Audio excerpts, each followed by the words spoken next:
तो hello everyone, आज की इस वीडियो के अंदर हम हाइड्रोकार्बन चैप्टर के बारे में पढ़ने वाले हैं। थोड़ा मैं आपको अपने बारे में बता देता हूँ। मेरा नाम आदित्य, मैं NSUT फर्स्ट ईयर का स्टूडेंट हूँ। तो चलिए वीडियो को शुरू करते हैं। तो जैसे आप लोग को पता होगा कि हमारे पास दो तरह के कंपाउंड होते हैं, एक होता है इनऑर्गेनिक, एक होता है ऑर्गेनिक। तो मैं आपको एक ऑर्गेनिक की शॉर्ट स्टोरी थोड़ी बता दूँ। तो हमारे पास एक साइंटिस्ट है जिनका नाम था वूअर। वो उनका ये कहना था कि हमारे पास जितने ऑर्गेनिक कंपाउंड होते हैं वो गॉड गिफ्टेड होते हैं, हम उन्हें बना नहीं सकते, हम उन्हें लैब्स में बना नहीं सकते। पर ये एक मिथ ब्रेक हो चुका था। मिथ ब्रेक होने से पहले ये नॉर्मल चीज़ थी जो सबको पता था कि अगर आप गांव में जाएंगे तो एक कैल्शियम कार्बाइड नाम का कंपाउंड होता है, उसकी एक चट्टान होती है। तो चट्टान के ऊपर अगर आप पानी डालेंगे ना तो उसमें से एक इथाइलिन गैस निकलती है। और आपको पता है इथाइलिन गैस जो होती है हमारी ऑर्गेनिक कंपाउंड है, पर जो कैल्शियम कार्बाइड है वो हमारा इनऑर्गेनिक कंपाउंड है। तो कैसे हमने इनऑर्गेनिक कंपाउंड से ऑर्गेनिक कंपाउंड बनाया? तो डॉक्टर वोहर का ये कहना था कि ये ऐसा नहीं हो सकता है। और उनके पास लोग जान से डरते थे क्योंकि वो बहुत एक सीनियर साइंटिस्ट थे। पर उनके ही एक असिस्टेंट ने जब एक रिएक्शन किए जिसमें से दो इनऑर्गेनिक कंपाउंड को मिला के एक ऑर्गेनिक कंपाउंड बना गया, तो उन्हें मानना पड़ा कि लैब में भी ऑर्गेनिक कंपाउंड बन सकते हैं। अब वो ऑर्गेनिक कंपाउंड क्या है आप लोग को पता होगा, आपने सुना भी होगा, उसका नाम है यूरिया। अब वो दो कौन से इनऑर्गेनिक कंपाउंड है जिन्हें मिला के उसने ऑर्गेनिक कंपाउंड बना था? तो पहला था अमोनियम सल्फेट और दूसरा था पोटेशियम साइनामेट। तो अब जो डेफिनेशन थी ऑर्गेनिक कंपाउंड की कि वो हमें पेड़ पौधों से मिलते थे, जानवरों से मिलते थे, अब वो चेंज हो चुकी थी। अब ये भी हो सकता था कि वो हमें लैब से ही बन के आ सकते थे। पर अभी भी इसमें बहुत सारे एक्सेप्शन रहते हैं कि भैया कौन सा ऑर्गेनिक है, कौन से इनऑर्गेनिक है। जैसे एक है हमारा कार्बोनेट। अब आप मुझे कई को लगेगा कि कार्बोनेट तो एक ऑर्गेनिक है, पर वो एक इनऑर्गेनिक कंपाउंड है। अब एक आता है कार्बन डाइऑक्साइड। अब कार्बन डाइऑक्साइड क्या है, इनऑर्गेनिक है, ऑर्गेनिक है? आप में से अक्सर लोगों ने सोचा नहीं होगा कभी भी। कोई बोलेगा कि कार्बन डाइऑक्साइड जो है वो हमें नेचर से मिलता है इसलिए वो ऑर्गेनिक है। कोई बोलेगा कार्बन डाइऑक्साइड तो हमें माइंस के अंदर से मिलता है, अर्थ क्रस्ट के अंदर से जब हम रिएक्शंस करते हैं, मेटलर्जी में पढ़ा होगा आपने, तो हमें कार्बन डाइऑक्साइड मिलता है, तो वो एक इनऑर्गेनिक है। तो मैं आपका मिथ ब्रेक कर दूं कि कार्बन डाइऑक्साइड एक बॉर्डर लाइन कंपाउंड है, वो इनऑर्गेनिक भी है, ऑर्गेनिक भी है, 50-50 है। उसके ऊपर कोई श्योरिटी नहीं है अभी तक कि वो 100% ऑर्गेनिक है, इनऑर्गेनिक है।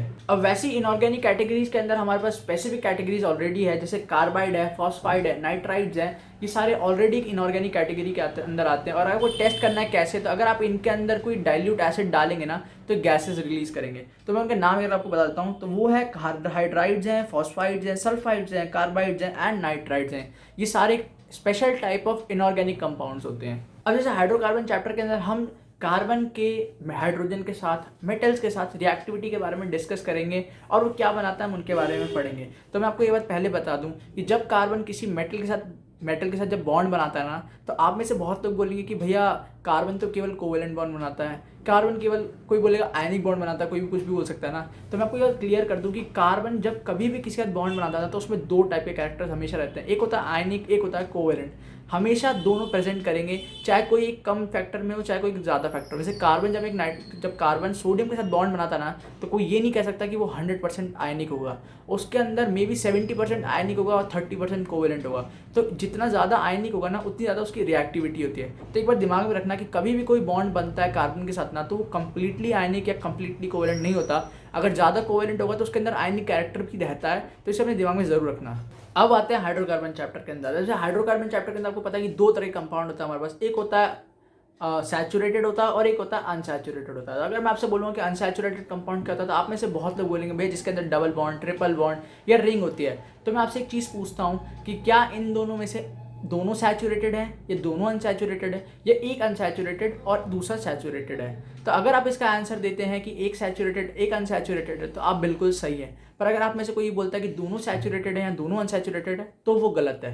तो किसी भी चीज़ को अनसैचुरेटेड होने के लिए उसको 3 कंडीशंस पे पास होना पड़ता है। पहली होती है जब उसको हम H2PD के साथ रिएक्ट कराते हैं तो वो रिएक्ट होना चाहिए। दूसरी होती है जब हम उसे ब्रोमीन इन डार्क टेम्परेचर पर, इन डार्क रूम में रखते हैं तो भी वो रिएक्ट होना चाहिए। और तीसरा होता है जब हम उसे डाइल्यूट KMnO4 के साथ रिएक्ट कराते हैं। तो जो चीज़ इन तीनों रिएक्शंस को सेटिस्फाई करती है वो हमारी अनसैचुरेटेड होती है, और जो इन तीनों को नहीं करती है वो सैचुरेटेड हो जाती है। मतलब कोई एक भी नहीं करेगी ना तो उसे हम अनसैचुरेटेड नहीं कहेंगे।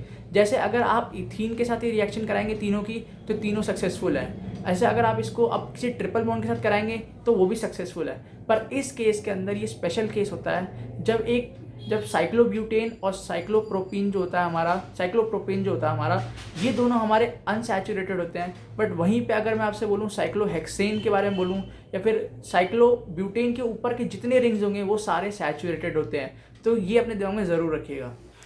अब इसी चीज़ के ऊपर अगर हमें कैलकुलेट करना होगा कि किसी कंपाउंड के अंदर कितने डबल बॉन्ड, ट्रिपल बॉन्ड या फिर कोई रिंग बन रही है, और रिंग के अंदर भी आपको पता है कि कौन सी रिंग अनसैचुरेटेड होगी, कौन सी रिंग सैचुरेटेड होगी, ये भी दिमाग में रखना अपने। तो इसके लिए आता है DBI, डबल बॉन्ड इंडेक्स।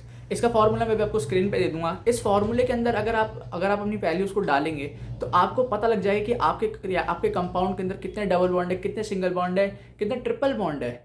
और अगर सिंगल बॉन्ड है तो वैल्यू 0 आने वाली है। अगर डबल ट्रिपल होगा या रिंग होगी कोई, साइक्लोप्रोपेन की रिंग होगी या साइक्लोब्यूटेन की रिंग होगी, तो भी आप निकाल सकते हैं। तो आज की वीडियो को हम यहीं तक रखते हैं। अगर